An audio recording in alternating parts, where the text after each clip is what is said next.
ইসরায়েলে 5টি লাল গাভী এসে পৌঁছেছে। আল আকসা মসজিদ ভেঙে তৈরি করা হবে থার্ড টেম্পল। এই নিয়েই এর মধ্যে একটা ব্যাপক হইচই শুরু হয়েছে, কারণ ইহুদি ধর্মে এই লাল গরুর তাৎপর্য বিশেষভাবে বিবেচিত। আসলে এই লাল গরুর তাৎপর্য কি, আর ধর্মীয় গ্রন্থ অনুযায়ী কি করা হয়েছে ভবিষ্যৎবাণী, আসেন জানি বিস্তারিত। পৃথিবীর অন্যতম বৃহৎ 3 ধর্ম ইসলাম, খ্রিস্টান, ইহুদি সবার কাছেই পবিত্র জায়গা আল আকসা। মক্কা মদিনার পরেই মুসলমানদের কাছে তৃতীয় পবিত্রতম স্থান এটি। ইহুদিরা মনে করে এটি তাদের টেম্পল মাউন্ট। তাদের বিশ্বাস, ইহুদি ধর্মের প্রতিষ্ঠাতা হজরত ইব্রাহিম আলাইসাল্লাম তার পুত্র হজরত ইসমাইল আলাইসাল্লামকে উৎসর্গ করার জন্য এখানেই নিয়ে এসেছিলেন। অন্যদিকে খ্রিস্টানরা মনে প্রাণে বিশ্বাস করে এটাই সে জায়গা যে জায়গাতে যিশু খ্রিস্টকে ক্রুশবিদ্ধ করা হয়েছিল এবং এখানকার গুহাতে তার দেহ রাখা হয়েছিল। ইহুদিদের একটি পবিত্র গ্রন্থ তালমুদের ব্যাখ্যা অনুযায়ী কিয়ামতের আগে ইহুদিদের মুক্তিদাতা ও ত্রাণকর্তার আগমন ঘটবে। তারা তাকে বলবে মসিহা অর্থাৎ দাজ্জাল, যার আগমনের জন্য তারা 2000 বছর অপেক্ষা করছে। মসিহার আবির্ভাবের প্রধান 3টি শর্ত রয়েছে। 1. গোটা বিশ্বের বিক্ষিপ্তভাবে ছড়িয়ে ছিটিয়ে থাকা ইহুদিদের ইসরায়েলে জড়ো হতে হবে। 2. একটি ইহুদি রাষ্ট্র প্রতিষ্ঠা করতে হবে। 3. সোলেমানি মন্দির আগে যেখানে ছিল ঠিক সেখানেই সেই মন্দির তৈরি করতে হবে, যেটিকে তারা বলবে থার্ড টেম্পল। ইহুদিরা বিশ্বাস করে দ্বিতীয় বিশ্বযুদ্ধের পরপরই তারা প্রথম 2টি শর্ত পূরণ করে ফেলেছে, অর্থাৎ পৃথিবীর বিভিন্ন প্রান্তরে ছড়িয়ে ছিটিয়ে থাকা ইহুদিরা ইসরায়েলে জড়ো হয়েছে, একটি সার্বভৌম রাষ্ট্র গঠন করেছে। এখন 3 নম্বর শর্ত পূরণ করতে হলে তাদেরকে আল আকসা মসজিদ ভেঙে সেখানে সোলেমানি মন্দির অর্থাৎ থার্ড টেম্পল গড়তে হবে। আর এটা করার জন্য তাদের প্রয়োজন লাল গাভী।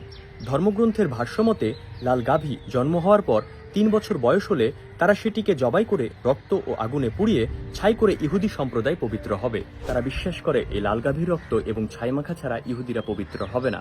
তাদের বিশ্বাস অনুযায়ী এই লাল গাভীর মাধ্যমে পবিত্র হবার পরেই বাইতুল মুকাদ্দাসে অবস্থিত কুব্বাতুস সাখরা, যার অপর নাম the dome of the rock, ভেঙে সেখানে একটি হাইকাল অর্থাৎ এবাদত গৃহ নির্মাণ করবে, যা থার্ড টেম্পল বলে সকলের কাছে পরিচিত হবে। এর আগে আরো 2 বার হাইকাল অর্থাৎ ফার্স্ট টেম্পল এবং সেকেন্ড টেম্পল তৈরি করা হয়েছিল। প্রথমবার নির্মাণ করেছিলেন নবী সুলাইমান আলাইহিসসালাম, যা ফার্স্ট টেম্পল নামে পরিচিত, এবং দ্বিতীয়বার নির্মাণ করেছিলেন ডেভিড রাজবংশের রাজপুত্র জেরুবাবেল, যা সেকেন্ড টেম্পল নামে পরিচিত, যদিও পরবর্তীতে সেগুলো ভেঙে ফেলা হয়। এখন ইহুদিদের পবিত্র হওয়া ছাড়া এই থার্ড টেম্পল নির্মাণ করা যাবে না, যার ফলেই তারা বিশ্বের সর্বত্র এই লাল গাভী খুঁজে বেরিয়েছে এবং বহু খোঁজাখুঁজির পরে অবশেষে যুক্তরাষ্ট্রের নিউ জার্সিতে অবস্থিত একটি গো খামারে একটি লাল গাভীর সন্ধান পেয়েছে। কিন্তু গাভীর মালিক ইহুদিদের কাছে $1 মিলিয়ন বিনিময়েও তার এই গাভী বিক্রি করতে রাজি নন, যদিও পরে তারা মোট 5টি লাল গাভী একত্রিত করেছে। ইহুদিদের সংগঠন বনি ইসরায়েল তাদের অফিসিয়াল ওয়েবসাইটে লিখেছে 5টি লাল গাভী খুঁজে পাওয়া গেছে, তবে সবচেয়ে আতঙ্কের বিষয় হলো তারা 28 কিংবা 29 মার্চে গাভী বলি দিবে। আগুন দিয়ে পুড়িয়ে ছাই বানিয়ে গায়ে মেখে দুনিয়ার নাপাক ইহুদিরা পাক হবে। তারপর তারা যে কোনোভাবেই আল আকসা ধ্বংস করে তাদের টেম্পল তৈরি করবে। গরুর সাথে ইহুদি জাতির সম্পর্ক নতুন কোনো কিছু নয়। হযরত মুসা আলাইহিস সালামের জাতি অর্থাৎ বনি ইসরায়েল জাতির গরুপ্রীতি নিয়ে কোরআনে বর্ণনা করা আছে। একবার তারা গরুর মূর্তি তৈরি করে, একবার গরু নিয়ে হাজারো প্রশ্ন করে। গরু সম্পর্কে পরীক্ষা নিরীক্ষা বাছাই এটা তাদের পুরনো অভ্যাস। পবিত্র কোরআনে আল্লাহ তাআলা বলেন, যখন মুসা আলাইহিস সালাম তার সম্প্রদায়কে বলল আল্লাহ তোমাদের একটি গরু জবাই করতে বলেছে, তখন তারা বলল, তুমি কি আমাদের সাথে উপহাস করছো?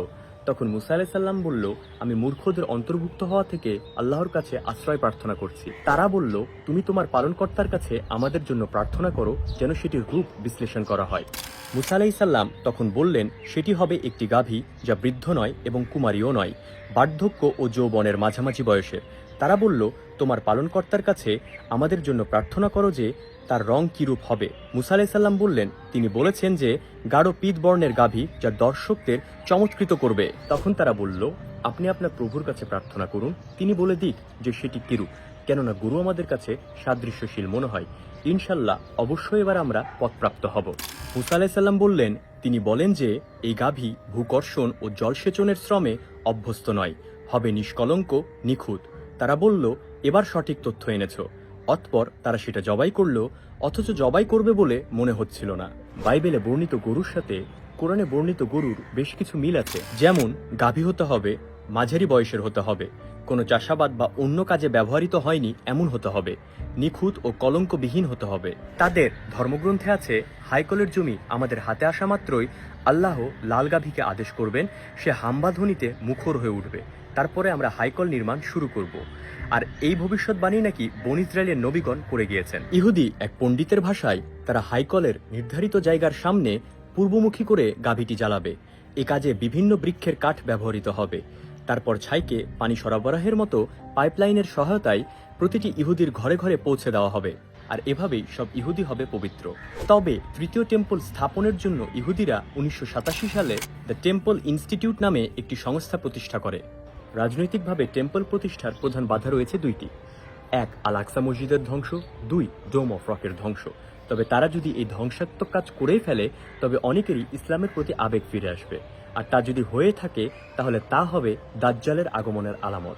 তবে আল্লাহ তাআলা সূরা আল আনফালের 30 নম্বর আয়াতে বলেছেন, তারা পরিকল্পনা করে, আল্লাহ পরিকল্পনা করেন, বস্তুত আল্লাহর পরিকল্পনাই সবচেয়ে উত্তম।